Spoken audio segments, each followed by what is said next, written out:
give it a few.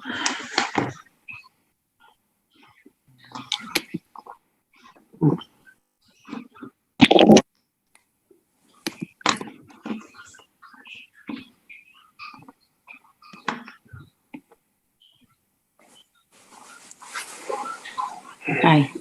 I think we're good. Okay, at this time, I'd like to call the meeting to order. If we can all stand for the Pledge of Allegiance. Thank you, Melissa. I pledge allegiance to the flag of the United States of America and to the republic for which it stands, one nation, under God, indivisible, with liberty and justice for all. Okay. Melissa, you can call the roll. Miss Egan? Here. Miss Fahey? Here. Miss Marcus? Here. Mr. Parati? Here. Mr. Rubinich? Here. Miss Calderon? Here. Miss Skelton? Here. Mr. Stampone? Here. Miss Wadsworth? Here. Okay. Notice of the December 7th, 2020 meeting of the Board of Education was emailed to the clerks of the boroughs of Essex Fells, North Caldwell, and Roseland, and to the Township of Fairfield, and to the editor of the Progress on January 7th, 2020, and the Star Ledger on the same day. Okay. All right, at this time, we're going to have Manley, our auditor, present our management report.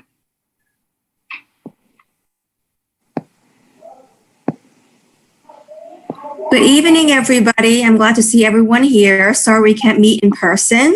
Yes, nice to see you too. And I hope everyone had a wonderful Thanksgiving. I know I did because I managed not to work over Thanksgiving. So that was a good thing. That's great. So another year has passed, and I'm here to present the summary of the audit. And before I start with the numbers, I just want to take this opportunity and thank your business administrator and superintendent and all their staff for the help they provided us during the audit. I know it hasn't been an easy year, and especially with us being there trying to get information while they're also doing their job. I know that's tough, so we appreciate that very much. So thank you. I believe that your business administrator has already shared a one-page summary with members. So that's just what I'm going to go through. So on the top of the page is just an analysis, a comparison of the June 30th, 19 fund balance versus the June 30th, 20. And as you can see, the overall fund balance at 6/30/20 is $12,930,000, which is about a little over $1 million increase in overall fund balance. The breakdown of fund balance is as follows. You have $586,000 in encumbrances, which are goods that you have placed an order for as of June 30th, but haven't received it yet. $9,124,000 in capital reserve, but that looks like a big number, but when you compare it to the actual capital assets the district has, which is about $65.4 million, it's about 14% of that. So it looks like a big number, like I say, but in reality, if you have any big project, like a roof replacement or HVAC or any of those big projects, the money is probably going to be gone before you know it. $551,000 in maintenance reserve, current year excess surplus of $500,000, which you are required to use in your 21-22 year. Prior year excess surplus of $500,000, which you're using in your current school year, which is your 2021 year. An additional $271,000 designated for subsequent years' expenses, which you're also using your current school year, your 2021 year. And then you also had an additional $165,000 that you had to take out from fund balance to use to offset the loss in state aid in your 2021 year. And then your unassigned, which is the allowable 2% that the state allows you to keep, plus adjustments such as any excess and extraordinary aid, is $1,231,000. The middle of the page is a recap of what makes up the increase in overall fund balance. I'm not going to go over every single number here. I'm just going to point out some bigger numbers. You had excess in state aid of $456,000, and that's from extraordinary aid. Unexpended budget appropriation of $3,320,000.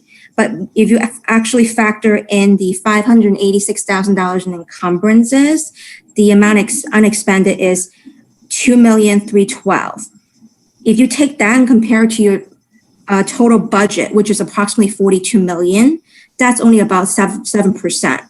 So usually for districts that we typically see has healthier fund balance, you probably are in kind of a mid-range.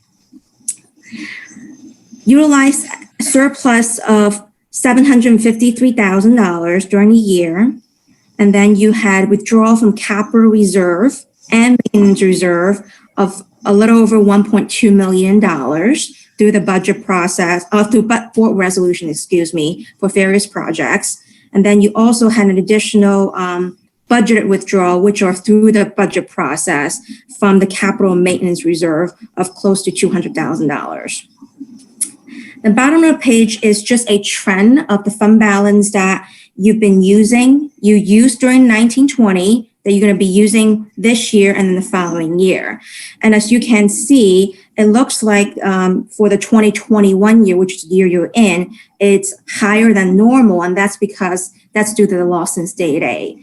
And in talking with your financial administration, I know the plan going forward is to try to reduce the reliance on surplus to balance your budget, because once you start using surplus for operating expenses, you have to make sure that you replenish it every year. Otherwise, your surplus is going to keep going down. It's similar like your savings account. If you keep taking money out for your monthly expenses and not put anything in, the well is going to run dry eventually. That's pretty much the financial summary. I know I went over numbers pretty fast. If anybody has any questions, please feel free. And also, I'm happy to report that there are no formal recommendations. So I commend your financial administration for doing a wonderful job. Great, thank you so much. Are there any questions or any other comments from the board members? Mary? One question about the Go ahead, Cindy. the reserve. You had said that $9 million was a big number, but reasonable. What is a normal percentage that a school district should hold of their annual budget in that reserve? You referring to capital reserve? Capital reserve. The capital reserve, I normally compare it to the amount of capital asset the district has, not in comparison to the budget.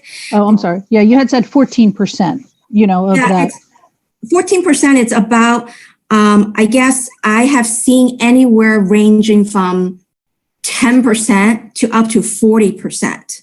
Oh, okay. So the capital reserve amount, it's all dependent on the capital needs of the district also. So if you have, all districts have a long range facilities plan. So that's kind of your guide to what the long range capital needs of the district are. And I know with the pandemic and the increased concern from, your employees and the parents, and there's a lot of expenses involved in upgrading your facilities because of that. And then the normal wear and tear of any aging school facilities. Great. Thank you. You're welcome. Anyone else? I think, Tony, did you have a question? I saw you raise your hand. I did, but I think I know if Ms. Lee says there's no recommendations, that means there was no findings or no concerns. Is that right? Yes. Okay, that's how I took it away. So I kind of was not going to ask. Oh, great. Thank you. Okay. You're welcome. Anyone else? No? Okay, great. I know you have somewhere, Ms. Lee, to go, so we can excuse you. Thank you so much for always reporting to us. Really appreciate it. Well, thank you for having me. Have a wonderful evening, everybody. Thank you. You too. Okay. All right, so just moving on to my board report, President's report. I just want to report that on November 18th, we had a board retreat where we reviewed our board self-evaluation with Charlene Peterson, who is our New Jersey School Board's rep. And we used the evaluation tool to set our board goals for the coming school year. So we had a 3-hour evening. At that retreat, we completed the additional 3.5 credits we needed to achieve our master board certification, which we have been working towards for the last couple of years. So master board certification is a big deal. There's not a lot of school districts in the state who have achieved this. So I want to congratulate the board for job well done. It was a board goal we set 2 or 3 years ago. Before we received the master certification, we had to receive our board certification, which we had to complete 18 hours of credits. In doing so, we had to incorporate one full all-day board retreat. We had to do a complete, New Jersey School Boards had to do a complete overview of our board policies. They had to review our union contracts, and we had to complete the board self-evaluation each year, along with holding additional trainings such as topics of board governance, ethics training, finance training. So we did that. We achieved the board certification. And in this last year, we went on to, we needed 10 additional credits to get our master certification, which we just completed at our retreat. So again, I just want to congratulate the board. It had to be, everyone on the board had to be 7 of 9 members that had attended these 28 credits that we needed. So I just want to say congratulations to everyone. And now we have set our board goals for next year, which we will be approving this evening. And that's it. I just wanted to report on that on our retreat. Okay, so that's my report. Damien, if you want to go on from there. Okay. First of all, congratulations to our Board of Ed for fulfilling those requirements for master certification. And any board that obtains that master certification, it basically demonstrates that you're dedicated and committed to being effective board members, and it's the highest classification you can receive. So I commend you on making the commitment to do that and taking the steps to become a better functioning board so our district can continue to advance and improve. I also want to thank our business administrator, Melissa, for keeping our district on financially stable ground. Okay, the report that we received this evening was positive, and the fact that our district has no recommendations is also another example of why Melissa does such a great job and for being fiscally responsible. Okay, so as you know, after consultation with our health department and school physician, our district switched to fully remote learning on Monday, November 30th, and we are scheduled to go through Friday, December 11th. Our Northeast region, which consists of Essex County, Hudson County, and Bergen County for the 3rd straight week, continues to remain in what the New Jersey Department of Health considers the high-risk category, according to their weekly COVID-19 activity level report. They release these reports, as I share with the board, every Thursday. We have not yet received the week ending December 3rd. Likely we will have that data by the end of this week. Okay, the high risk category that we're in, it does, according to the Department of Health, allow a district to consider implementing fully remote learning. In addition, what's important under the high risk category is that there's enhanced protocols, and that whether you're COVID positive or if you have symptoms compatible to COVID, you have to follow the same exclusion criteria. So our nurses have been following those protocols since we entered the high risk category.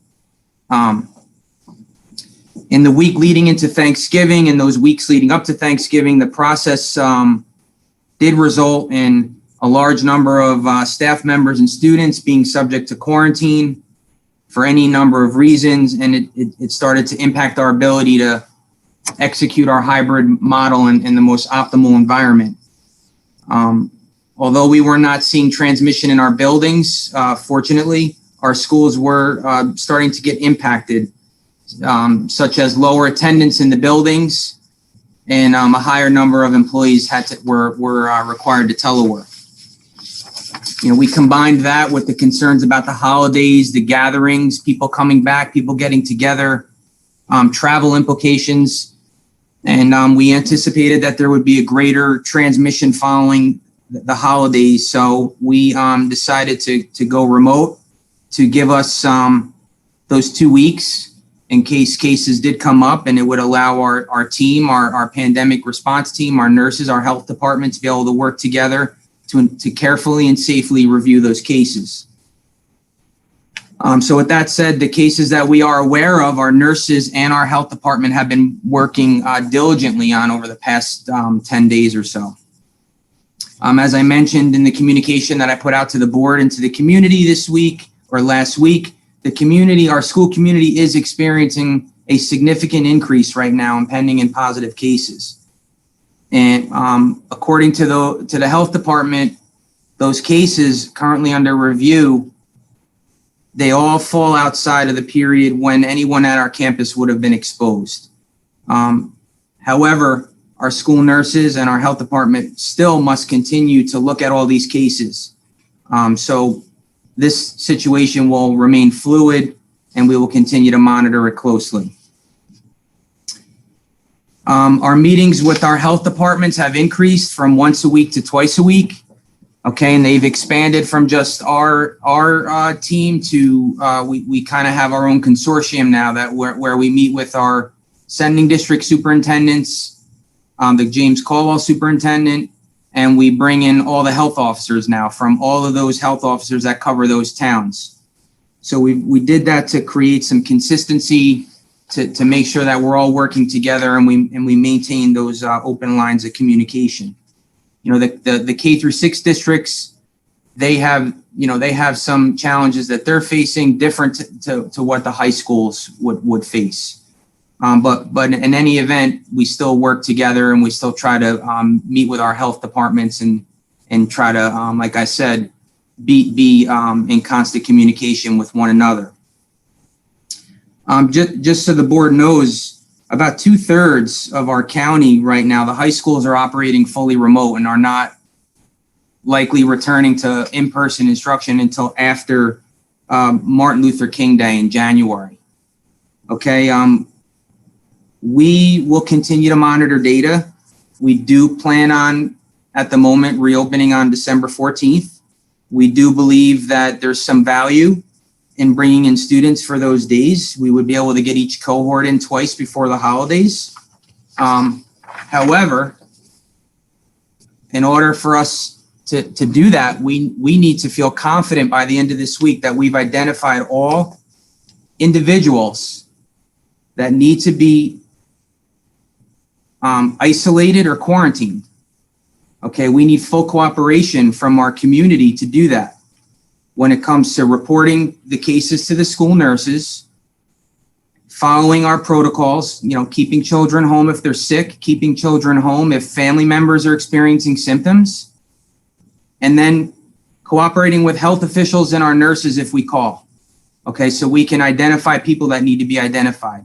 And that's purely so we know that we're keeping our building safe and we can run our activities in a safe manner. So with that said, we do plan on opening, but like I said, we need to be confident by the end of the week that we can open our building safely. I can tell the board right now that we are considering the same 2-week closure following the holidays in December. Okay, because I can say with confidence that the closure this time around served its purpose. And you can talk to any member of our administration and they can tell you that the 2-week closure served the purpose that it needed to serve. The closure after January, you may likely see a more unified approach with other surrounding districts. And I won't speak on behalf for any other district, but I know that some already have made the commitment to do that. If we happen to move into the very high risk category as per the Department of Health, then we will be automatically reverting back to remote learning until further notice.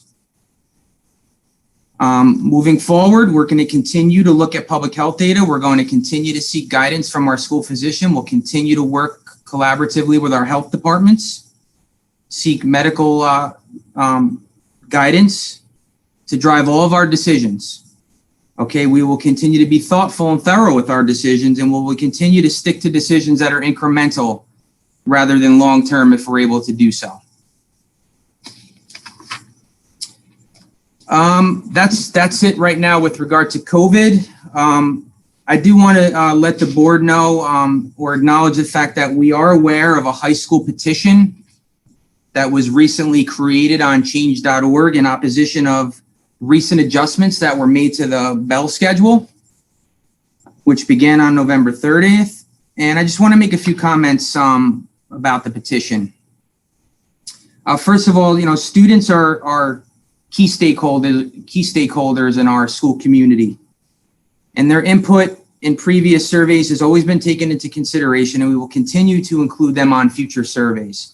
I would urge our students to participate in any upcoming surveys that we have, so the data we have better represents our student body. In response to the petition, some of our principals have already been in contact with students, and we plan on including students on upcoming committee meetings and include them in some of the discussions and some of the decision-making that we're going to make moving forward, specifically with our building operations committee and our distance learning committee, which are the two committees that work hand in hand in developing bell schedules and cohorts and things like that. So we will get them involved as we move forward. Okay, also our principals have been working with teachers regarding screen time, providing strategies and techniques so teachers can vary their lessons to reduce screen time. 50 minutes and a 50-minute period doesn't necessarily mean that a teacher has to be in front of that computer for 50 minutes with teacher-directed instruction. So today at the faculty meetings, I know the principals really reinforced that. I know Mr. DiLiberto did some activities with his teachers to create brain breaks and just add some variety to those lessons so people don't feel like they need to be glued to the screen for that entire 50 minutes. I just want to remind the board that decisions that we've made with all the components of our reopening plans are very driven by our committees. Okay, we give our stakeholders in those committees all the opportunities for input. Our buildings operations committee and our distance learning committee has about 35 members, including 5 parents from all 4 towns, representative of all grade levels. We have 2 board members, 7 teachers from a variety of content areas, supervisors, directors, principals, guidance counselors, nurses, a public health officer, a physician, technology department, and central office administrators. Our committees don't always agree on everything, but we do come to consensus, and that's really what happens with our committee work. So we know that every decision we make, we're not going to please everyone, but we do know that we've at least taken everybody's feedback into consideration. And like I've said, with everything we do, everything's fluid. Okay, we always want to keep assessing and evaluating. We're never satisfied. We always want to make things better if we can. With our bell schedule, the adjustments we recently made that went through 2 committees over the course of 3 different meetings. When we began the school year in a half-day schedule, we never intended on being in a half-day for the full year. Okay, if you recall, we were supposed to be out of phase 2 by the middle of October, and obviously that didn't happen. We certainly didn't think we would. We certainly didn't come into the year and expect to deliver a half-day instructional program for the whole year. We would never be able to get through our curriculum.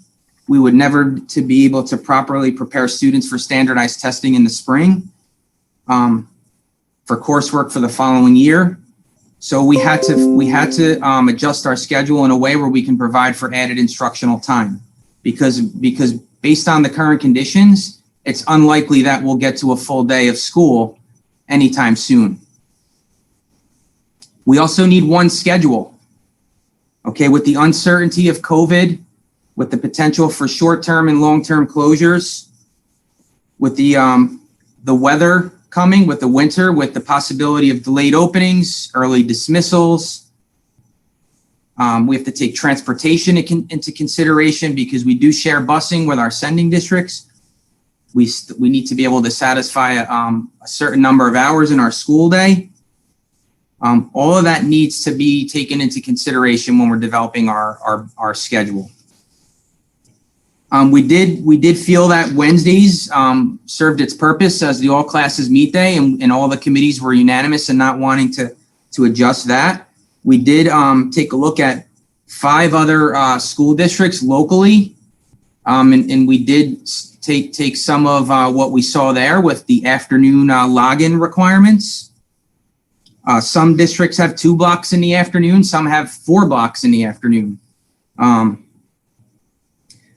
But like I said, we will continue to evaluate and assess our program, and in the upcoming weeks, another survey will be administered to parents, students, and staff. Okay, on the radar for marking period 3, right now that would be an ideal time. We're considering that an ideal time. That's right around the last week in January, first week in February, to make changes to potentially our cohorts. Okay, we would love to be able to bring more kids into the building and adjust those cohorts. We're pretty confident at the high school we can move to 50% based on spacing and based on the current social distancing requirements. The middle school, it's doubtful right now, okay, that we can fit a larger number of students into the buildings. In any event, it's on the radar, and at the end of this month and into the beginning of next month, these committees will continue to meet, more surveys will go out, and we will, like I said, continue to take a look at our schedules. Virtual Wednesdays, it's still on our schedule. There's still value in it.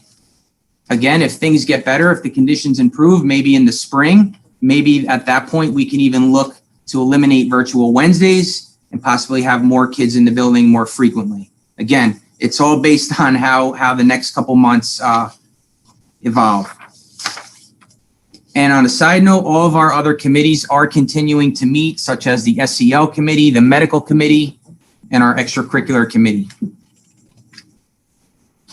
Okay, with regard to the school calendar, I want to just thank my superintendent colleagues from Roseland, Essex Fells, North Caldwell, and Fairfield. We do get together and we do try to align our calendars as much as we can. So I just want to thank them for their professionalism and their cooperation. We do try to keep some consistency. However, we each have our own unique challenges to deal with. With that said, we do have the same start dates this year for our teachers and the same start dates for our students, which is a nice thing for families. Okay, we do have the same spring break. We have similar half days and similar days dedicated for professional development, and similar end dates to the school year, as well as similar single session days. This week, switching over to a little bit of academic news, this week is Computer Science Education Week, and there's a variety of events that are happening, just to name a few. The week itself is a global movement to celebrate the imagination and creativity at the heart of the practice of computer science. In celebration, the West Essex High School Computer Science Club has organized a few Hour of Code style virtual events that both middle school students and high school students should find interesting and enriching. The High School Computer Science Club and Girls Who Code are hosting an American Sign Language seminar, and they will be training a computer to read sign language with their own sign language images.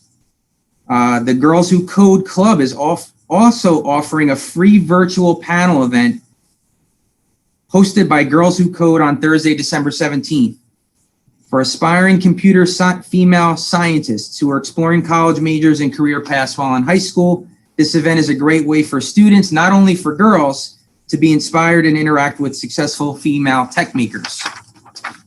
This information was shared with our faculty, and I just want to thank Mr. Ashoff, the supervisor of the department, and a special thanks to Mr. Samaya and Mr. Carchetta, our teachers, for promoting and organizing these events.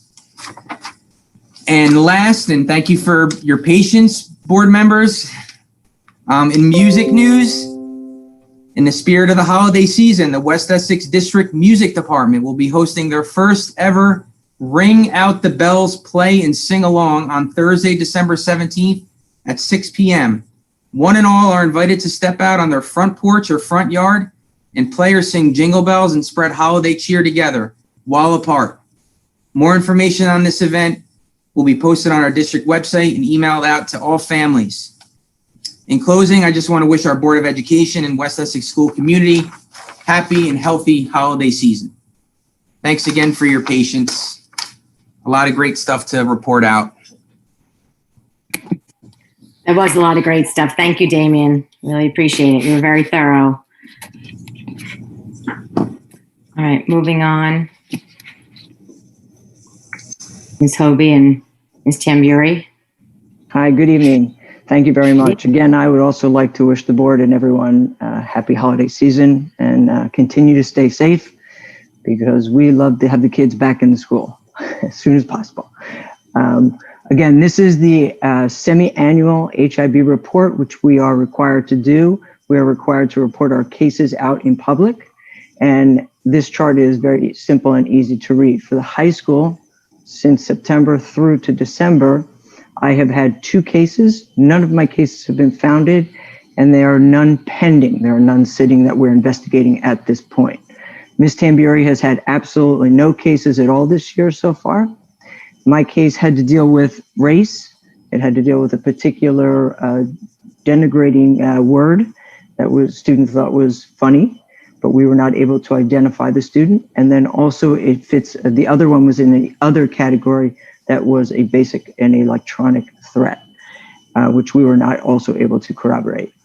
The types of things that we have done is we're doing counseling especially for the particular students who felt offended by the particular word. Mr. Emmering is doing some follow-up counseling with them. We have done some remediation measures. Myself and Ms. Westervelt went into the classroom in which it occurred, and both of these cases were reported to the police, so that should we be able to identify any offenders, we would be able to then work in conjunction with the police.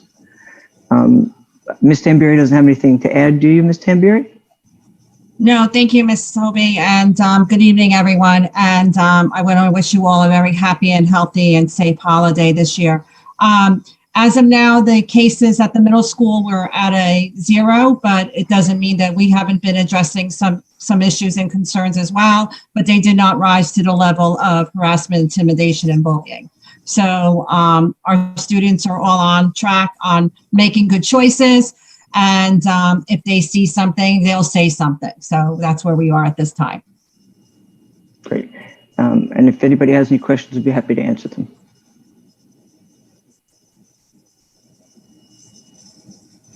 All right, thank you. We'll move on thank you.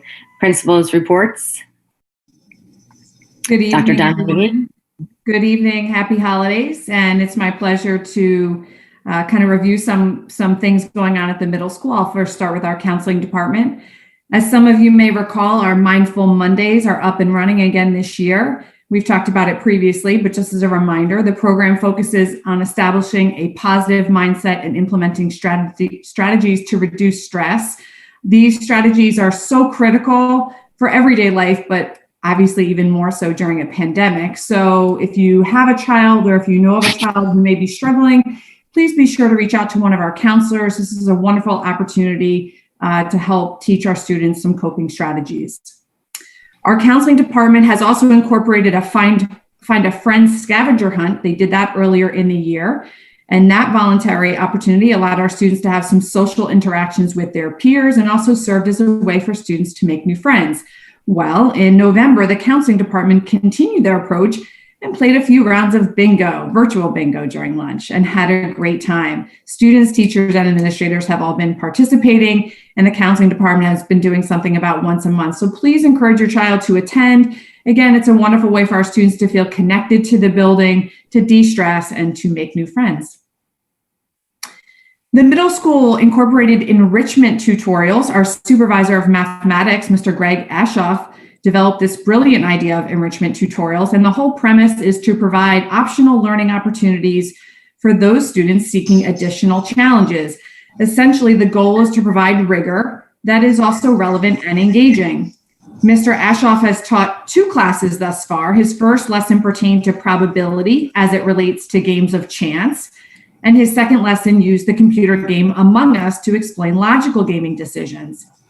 We also had our very own middle school English reading teacher, Erica Serio, provide a meaningful lesson and discussion pertaining to the novel A Walk to Water by Linda Sue Park. And that conversation led to examining the Water Project, which is a humanitarian effort to provide clean, safe, and reliable water to communities in Africa. As a result of this lesson, Ms. Serio and the students who participated created a West Essex campaign, and they, in just a few short weeks, have raised, the last time I looked, just about $400 in about 2 weeks.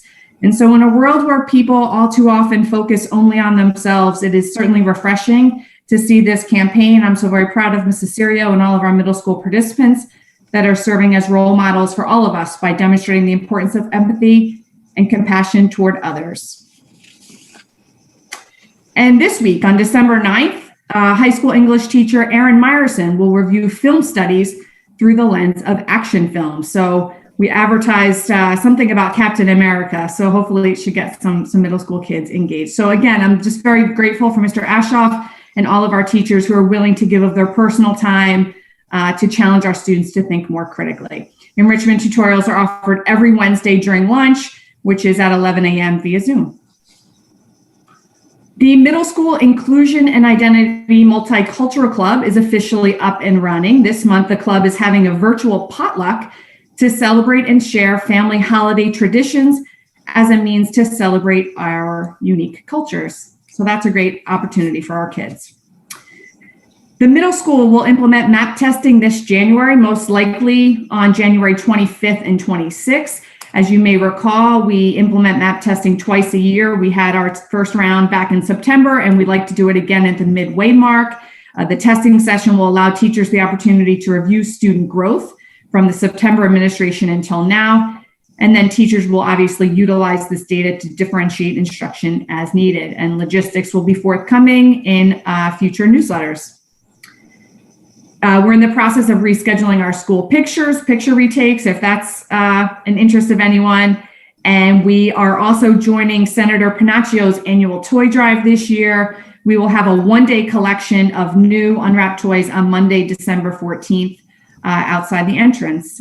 And before I leave, I would just like to recognize our retiree, Stephanie Graham. Stephanie has worked in the district for nearly 20 years, advocating for students with special needs. Her specialty is English and reading, and she's worked in both our resource room and ICS settings. So I want to thank Stephanie on behalf of the middle school for her dedication to the West Essex School District. She's touched many lives and certainly changed our building. So thank you for the opportunity to speak this evening. And at this time, I will turn it over to Mr. DiLiberto. Thank you, Dr. Dunleavy. Hello, board members. Good to see you all. And hello to any parents and perhaps even students that are out there watching. So college admittance exams, such as the SATs and ACTs, have always been a source of anxiety for students. But since March, the anxiety has shifted a little to now, instead of being what the score is going to be on those actual standardized tests, students tend to have more anxiety now on whether or not they're even going to get to take it. Obviously, many administrations of both the SATs and the ACTs have been canceled going back to March.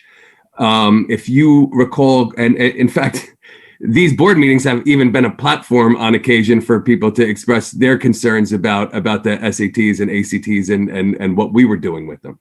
Now, if we back up to September 23rd, we had a school day SAT, which we prepared extensively for. Since that day, we have hosted 3 separate administrations of the SATs and 2 different administrations of the ACTs. We are very happy to provide these opportunities for the kids because we understand the predicament that they're in and what happens when these locations close and then they can't even get another one. We do intend also to host the ACTs again this Saturday, December 12th. Now, I just do have to say that our success with hosting these, knock on wood, it's not by accident, okay? Going back to September 23rd, we organized, we structured it very well. We have staff that's very dedicated, staff coming in that typically does not even come in for these tests. We have our school nurse, Karen Kinsey, who's been working overtime on everything, but she even calls the schools that are sending students to take tests and make sure that everything is appropriate, that people should, if they had to quarantine, had quarantined and all that. So I just want to give a shout out to all our staff that works. I have to say too, even this Friday we had to scramble. A bunch of schools actually canceled in our area and students were unable to take the test.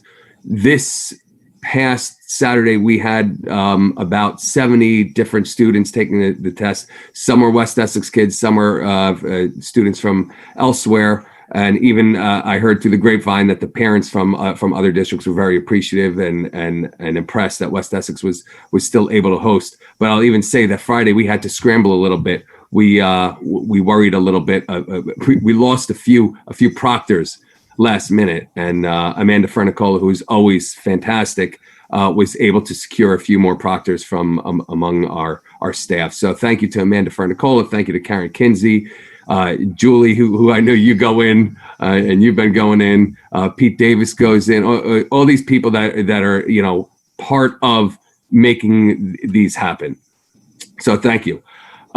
West Essex again is participating in 2 charity drives.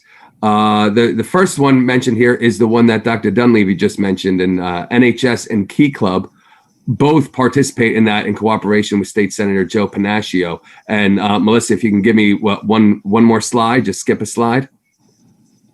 So this is what we came up with. We already had our drop-off day. I think that's 700 toys or something like that. That's about what that looks like. So we did have tremendous success. This is about how it looks on an annual basis. So thank you again to Mrs. Fernicola, who you'll hear her name a lot, Mrs. Colabelli, and Miss Jacqueline Carollo for helping to organize that. Okay, thanks, Melissa. We can go back. If you missed your opportunity to drop off a toy, fear not, because we do have another charity drive, and this is another one that we've been participating in on an annual basis, and that's the Angel Wish Foundation.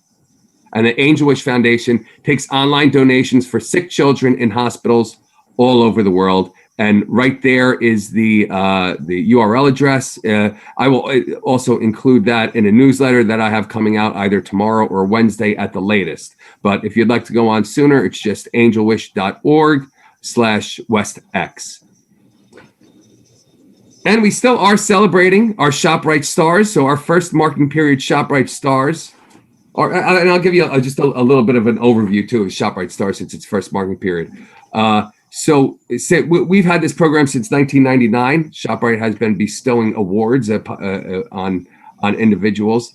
And the way it operates at our school is teachers all nominate individuals that they think are deserving of these awards. And then a committee decides who is going to get these awards. So the ShopRite stars for first marking period, and these are all 12th graders, all seniors. For academics, Felicia Lichtenstein. For athletics, Isabella Vitella. The arts, Alexandra Lowenthal. Leadership, Samuel Goldstein. And service to the community, Emma Saccone. Congratulations to all of them.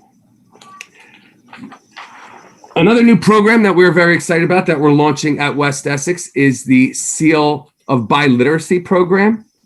And very simply, That's just, it's a program that certifies fluency in 2 or more languages.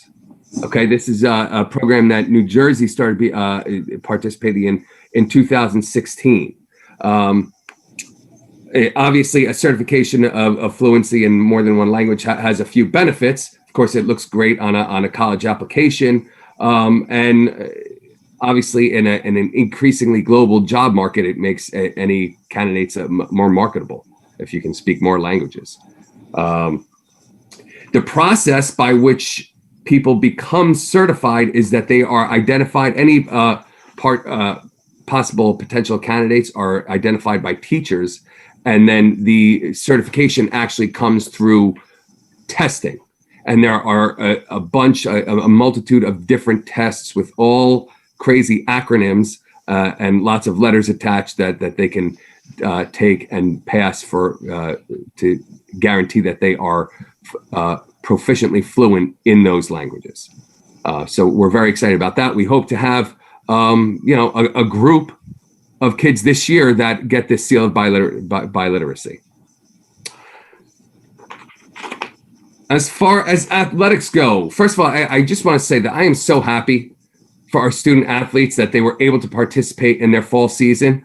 I know that the seasons were a little abridged and maybe short a few games, but just to be able to watch our kids take the field and enjoy what might be their final season for our seniors was just tremendous. And thanks to Anthony Manella for all the hard work that he does, like when we lose a game, trying to scramble to get another game in real fast. So it really a testament to Anthony Manella and the job that he does as the athletic director.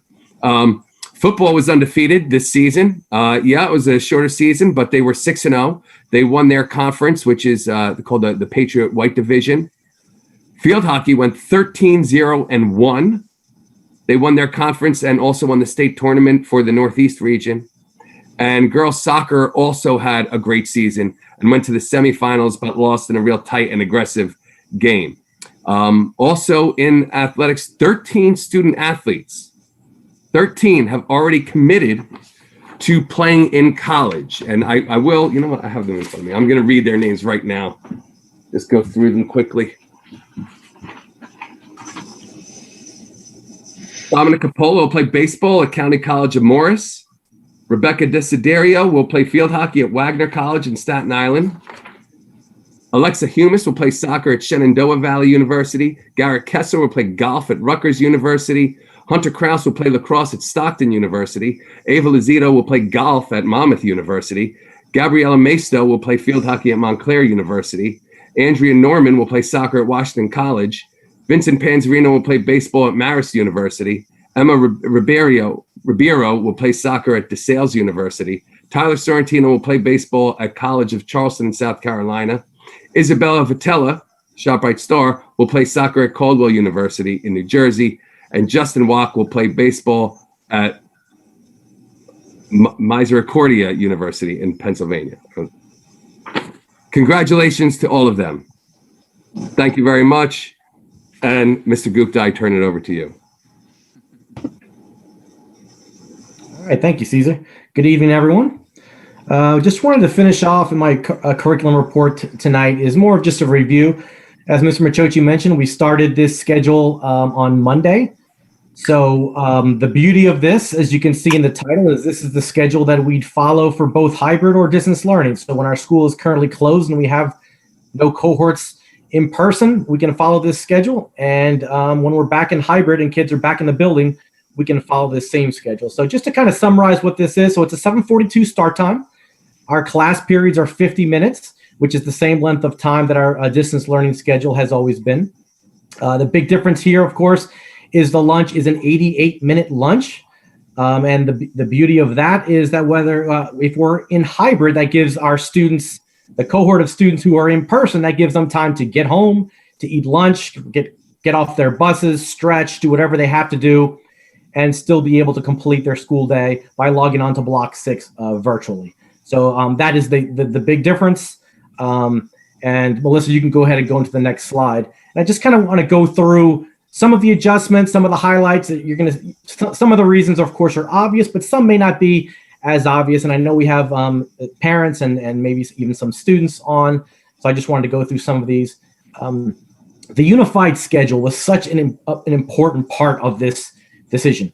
As Mr. Machochi mentioned, whether it was because of COVID or because of impending, whether it could be snow, delayed openings, whatever happens in our schedule, our students, parents, staff all know that this is the one schedule we're going to follow. There's complete consistency. There's no last minute emails having to go out or communications to staff about what day we're following the next day, whether we're going to be in at 7:42 or 8:15. This schedule is set. The calendar is set ahead of time. So no matter what happens, you flip a switch, whether we're again in person or virtual, we know and everyone knows what schedule we're following. So that was a huge plus. So it eliminates a lot of confusion and establishes consistency that all of our surveys said were issues.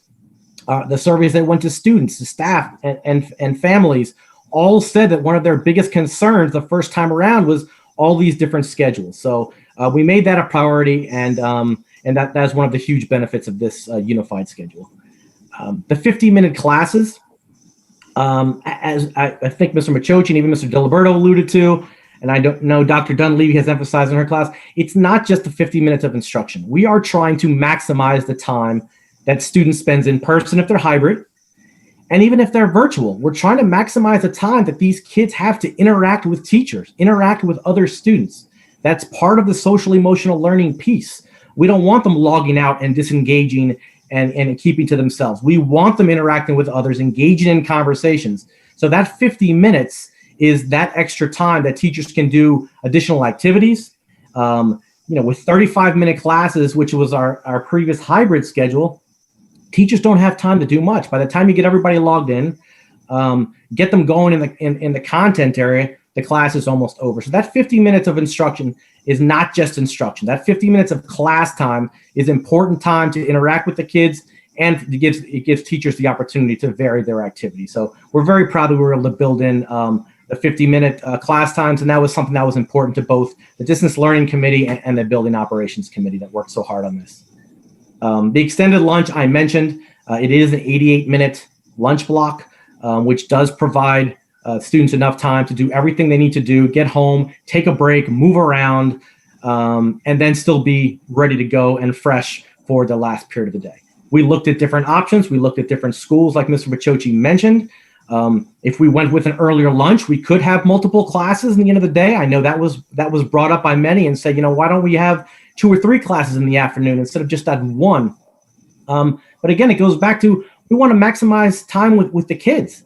If we create a dismissal like at 11:30, now that's time we're taking away from these kids being in person and interacting with their classmates. So we want to keep them as much as we possibly can, hence the 12:17 dismissal time.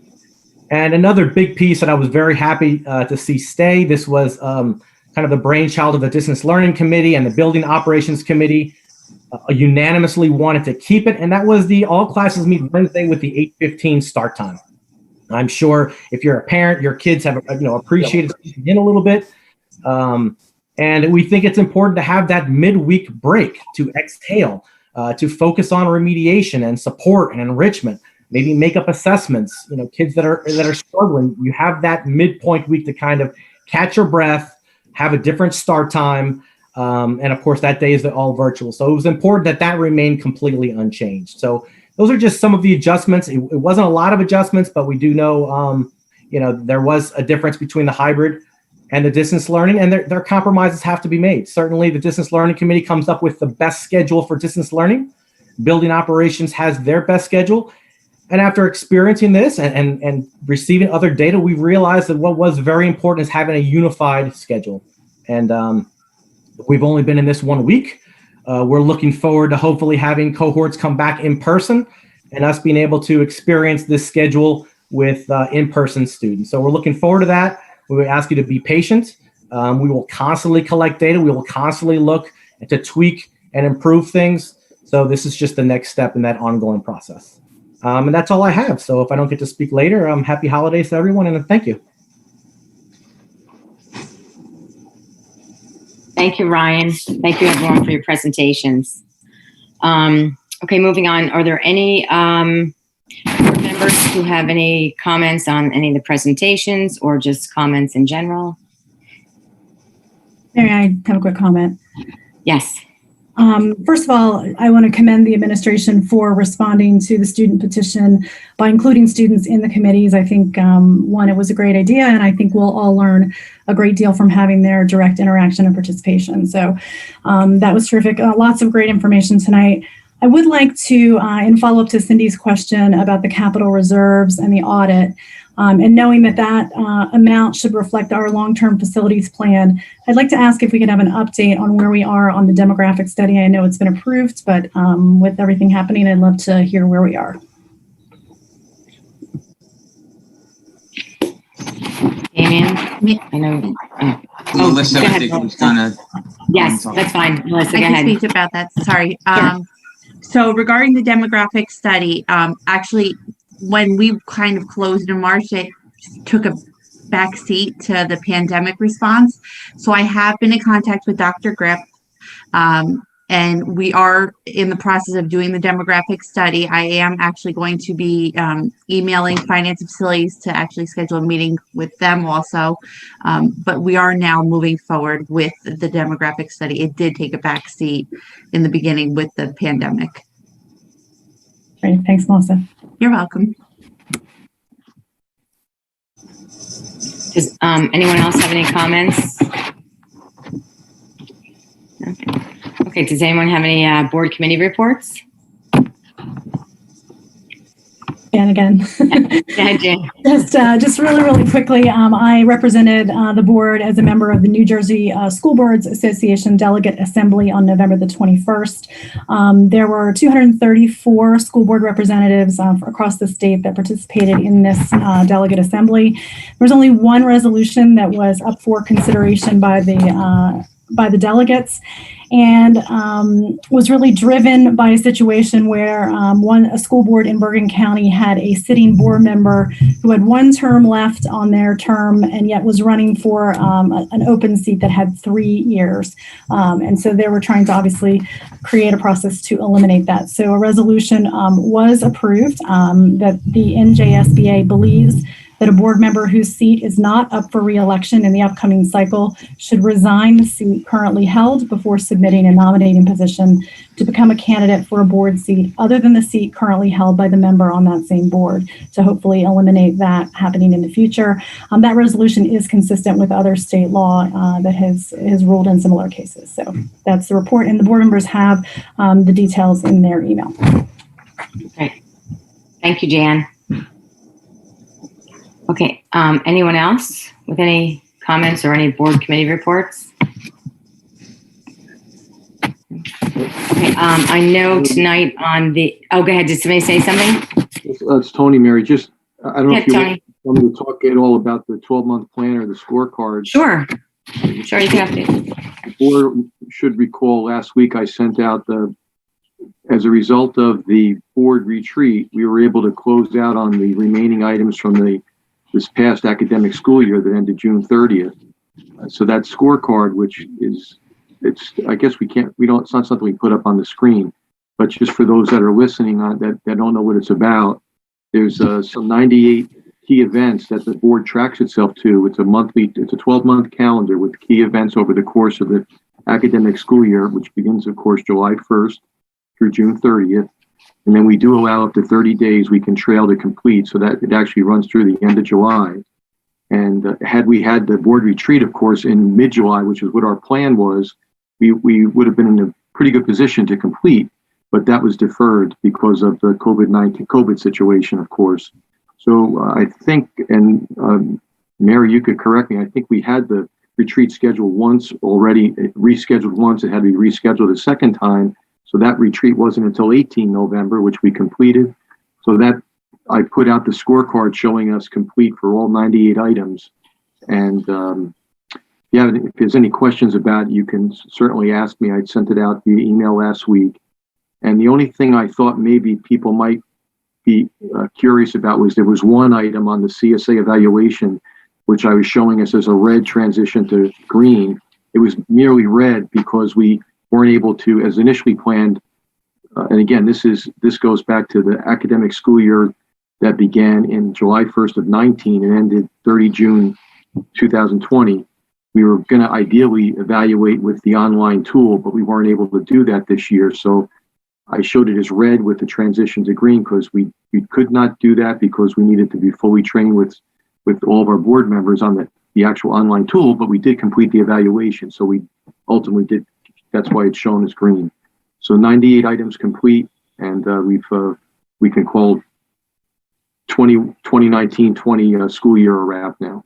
So that's it. Thank you. Great, thank you. Thank you for that update. Now we need to work, I guess, on the 2021. Yeah, yes. Okay, are there any other comments or questions from board members? Any other reports? I know this evening we're going to be approving our board goals. Does anyone have any other further questions? I know I was inundating you with changes, but does anybody have any other comments or questions about that? Can I just make a comment? Sure. Hi. I just wanted to extend my appreciation to the administration and staff. Earlier, there was discussion about the SATs and ACTs, and I just know that I've heard from people in this community. But I've also heard from people in other communities who kids have not been able to take those standardized tests. Their schools have not been able to do it. And so I just wanted to commend our school, our administrators, and all of the staff who were, dedicated enough to make this happen, because I think it's no small feat.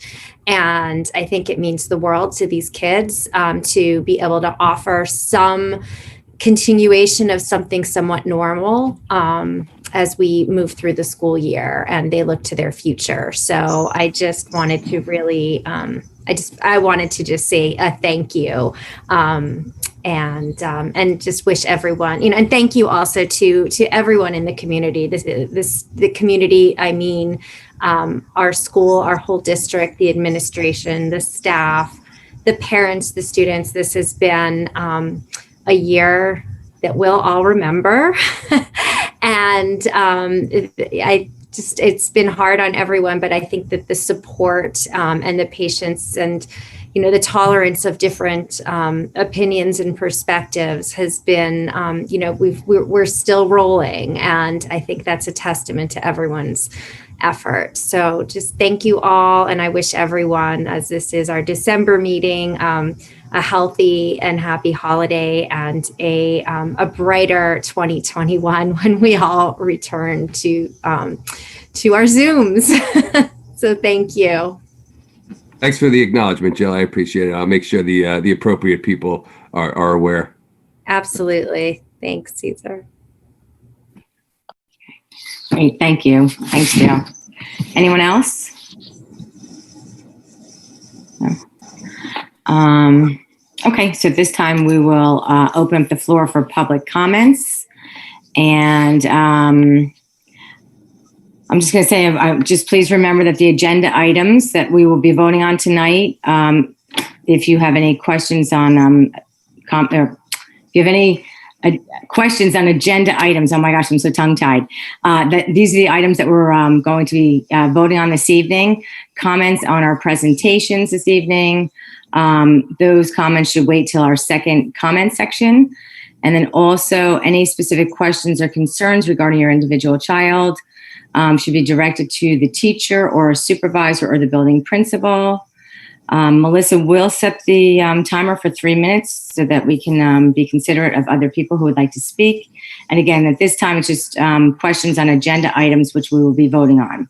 So in accordance with bylaw 0167, a copy of which is available on the district's website, the board is now opening up the meeting for a period of public comment.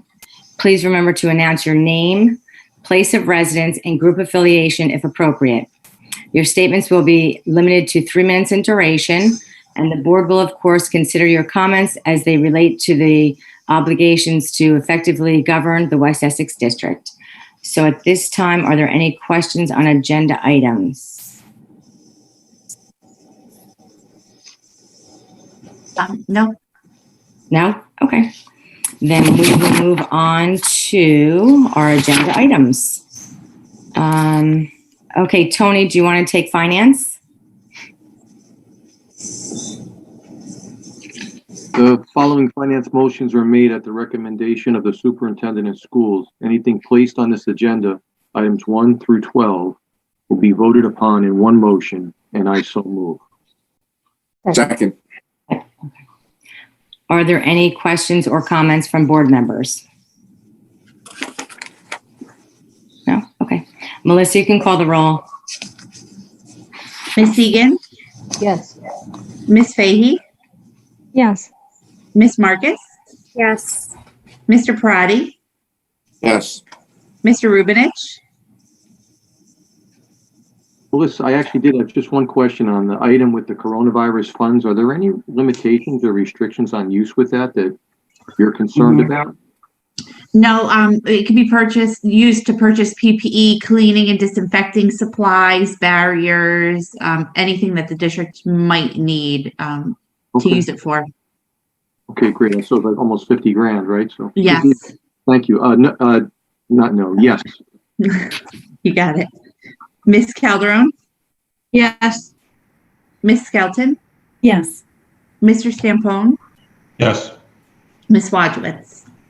Yes. Okay, Cindy, do you want to take personnel? The following personnel motions are made at the recommendation of the superintendent of schools. Anything placed on this agenda, items 1 through 22, will be voted upon in one motion, and I so move. Second.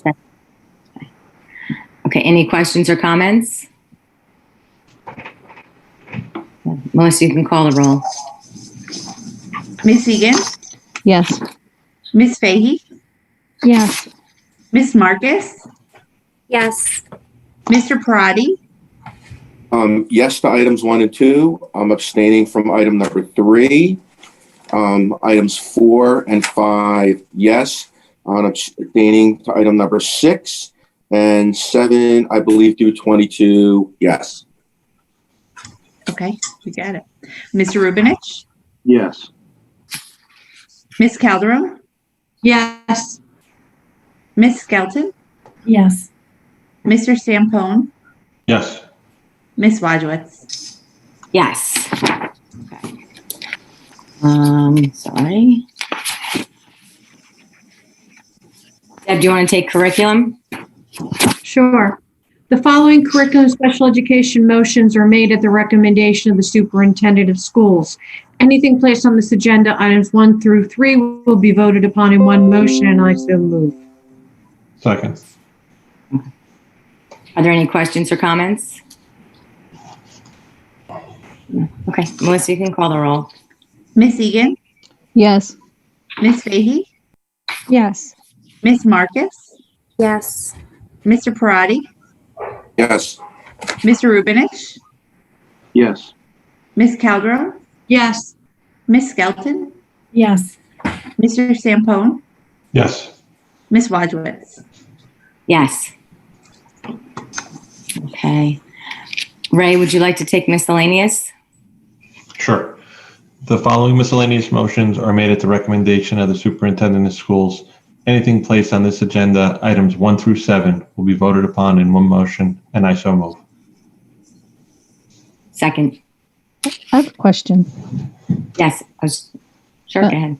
The health and safety evaluation checklist, Yes. was that something that was in our packet? No, that is not in your packet. That is a checklist that Shalant Fetty, our buildings and grounds supervisor, does. And it's just something that needs to be done and completed annually. It's just something that we keep in the office. Okay. Thank you. You're welcome. Are there any other questions? Mary, yes, Tony, I just have a question on the calendar. Sure. I followed all the dates and it seems consistent, and it's great to hear Mr. McCoach say it's aligned pretty well with the 4 sending districts. The president President's Weekend or President's Day one with the no school for students, but there's professional development for the staff. Does the staff come into the buildings for that, or at least as currently planned, or is that a virtual event, the professional development for the staff, the teachers? Historically, that was an in-house event. I mean, we'll see where we're at, but it may just look a little bit differently this year, but typically it's in-house. But even though the students are not, it's not no students in school, they would still come in. Normally they would still come in. Just the staff, correct. Okay, thank you. Hey, Mary, it's Frank. Yes. I'd like to commend my board colleagues for coming up with a set of goals that I think are really strong and represent initiatives that the board needs to achieve. I'd also like to extend you working on it and putting more meat around the goals. And I think it was a well job done at our retreat. And again, I commend all of my board members for developing a what I consider a well-rounded set of goals. Great. Thank you. Excellent. Thanks, Frank. Anyone else? Any other questions or comments? Okay, Melissa, you can call the roll. Miss Egan, Yes. Miss Fahey, Yes. Miss Marcus, Yes. Mr. Parati, Yes. Mr. Rubinich, Yes. Miss Caldero, Yes.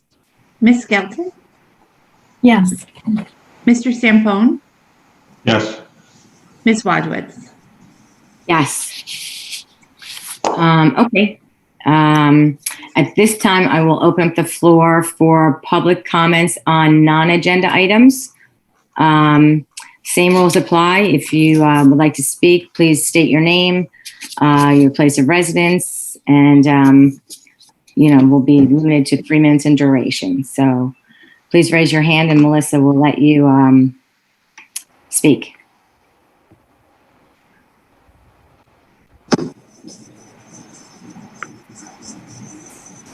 I don't have any hands. No hands? Okay. All right, great. Then I would like to make a motion to adjourn.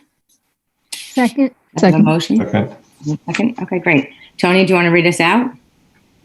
Yes, gladly. There being no further business before this Board of Education, be it resolved that this public meeting be adjourned. Thank you. Happy holidays, everyone. Happy holidays, everybody. Thank you.